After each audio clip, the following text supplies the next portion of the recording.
ওসমান হাদিকে গুলি করে খুন। বন্ধুত্বের আড়ালে ঘাতক, অভিযুক্ত প্রাক্তন ছাত্রলীগ নেতা ফয়সাল করিম। হাদি খুনের নেপথ্যে আওয়ামী লীগ। হাদির মৃত্যুতে উত্তাল বাংলাদেশ। পথে নেমেছেন বহু, পুড়েছে সংবাদ মাধ্যমের দপ্তর, বেড়েছে ভারত বিরোধিতার সুর।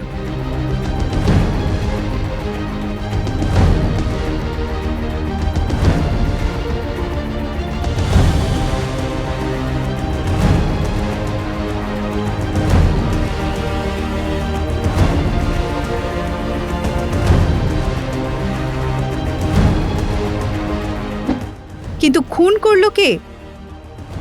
আমরা ফয়সালের পাসপোর্ট নাম্বারটা পেয়েছি। তার সর্বশেষ যে ট্রাভেল পাওয়া গেছে সেটা জুলাইয়ে সম্ভবত, সেটা থাইল্যান্ড থেকে সে আসছে, দেশে ইন করছে। এরপরে ইমিগ্রেশন ডাটাবেজে আর তার ডিপার্চারের কোনো তথ্য নেই। গত শুক্রবার অর্থাৎ 12ই ডিসেম্বর দুপুর আনুমানিক 2টা 25 সময় রাজধানীর পল্টন এলাকার বক্স কালভার্ট ডিআর টাওয়ারের সামনে মোটরসাইকেল আরোহী কতিপয় দুর্বৃত্ত ইনকিলাব মঞ্চের মুখপাত্র জনাব ওসমান হাদির উপর ন্যাক্কারজনক হামলা চালায়। ঘটনাস্থলের সিসিটিভি ফুটেজ সংগ্রহ বিশ্লেষণ করে ইতিমধ্যে দুজন সন্দেহভাজন ব্যক্তিকে শনাক্ত করা হয়েছে। এরা হলো ফয়সাল করিম মাসুদ আর আরেকজন ছিল মোহাম্মদ আলমগীর শেখ। ঘটনার তদন্তে জানা যায় সন্দেহভাজন ব্যক্তিরা হেলমেট পরিহিত অবস্থায় ভিকটিম ওসমান হাদিকে খুব কাছ থেকে গুলি করে। ঘটনার প্রকৃত রহস্য উদ্ঘাটন ও শনাক্তকৃত সন্দেহভাজনদের গ্রেপ্তারের ইতিমধ্যে বিভিন্ন স্থানে অভিযান পরিচালনা করা হয়েছে। সন্দেহভাজন ব্যক্তিদেরকে গ্রেপ্তারের সহযোগিতার জন্য গণপ্রজাতন্ত্রী বাংলাদেশ সরকারের পক্ষ থেকে 50 লাখ টাকা পুরস্কার ঘোষণা করা হয়েছে। পুলিশ সূত্রে খবর, জামাতের প্রিয় নেতা হাদির খুনের পিছনে উঠে এসেছে ফয়সাল করিম ওরফে দাউদ খানের নাম।